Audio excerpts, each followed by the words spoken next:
Hi, I'm Dr. Krishna Patil. I'm a consultant nephrologist at KIMS Hospital's Gachibowli branch. As part of our kidney health initiative or the educational video series for kidney disease patients, today we will be discussing about kidney transplant.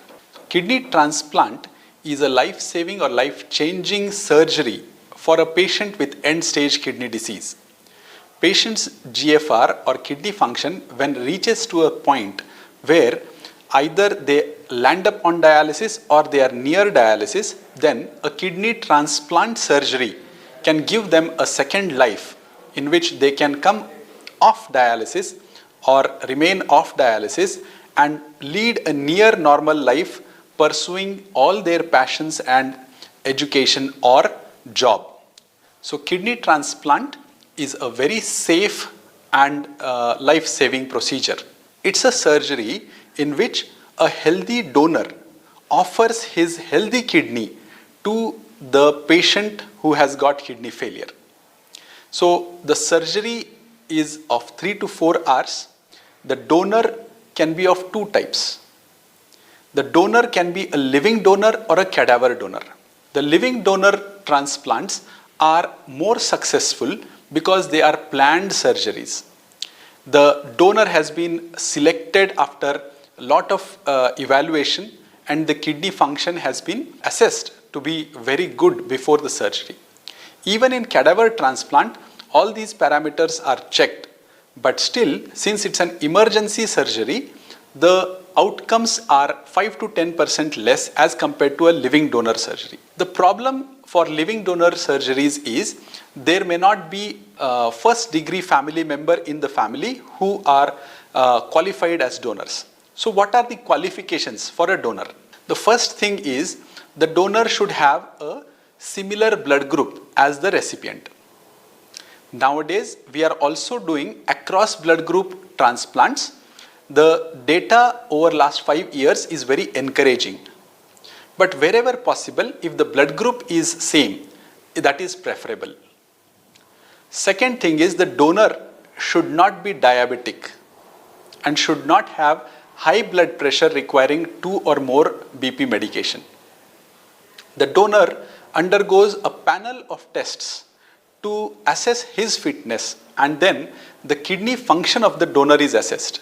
If the donor passes through all these battery of tests, then the donor is approved to donate the kidney. Typically, a family member, especially a first degree family member, is legally allowed to donate.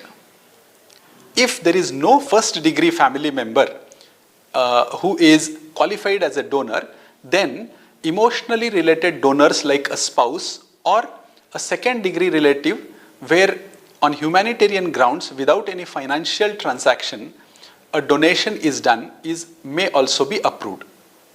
If there are no donors in the family or second degree relatives who can donate to a kidney disease patient, then the patient can be enlisted on a waiting list for cadaver transplant.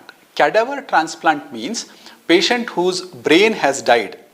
Their relatives may offer their organs to those in need. Such organs are very precious and can save or change the lives of people on dialysis.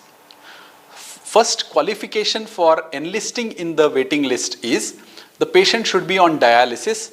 Some states will approve those who are on dialysis for at least 3 months. The patients before enlisting in the waiting list undergo a series of tests, especially a fitness from the cardiologist and other specialists to say that the patient is fit to undergo a surgery like transplant. Once their fitness is assessed, then they are registered with the state body for transplant, which is called Jeevandan in Telangana state. So once they are entered into the waiting list, there could be a waiting period based on their scores. Typically 1 to 2 years is a waiting period in Telangana. Once an organ is available, the patient can undergo kidney transplant, which is a very safe and surgery performed at licensed centers by experts, and so the outcomes are likely to be good. Thank you.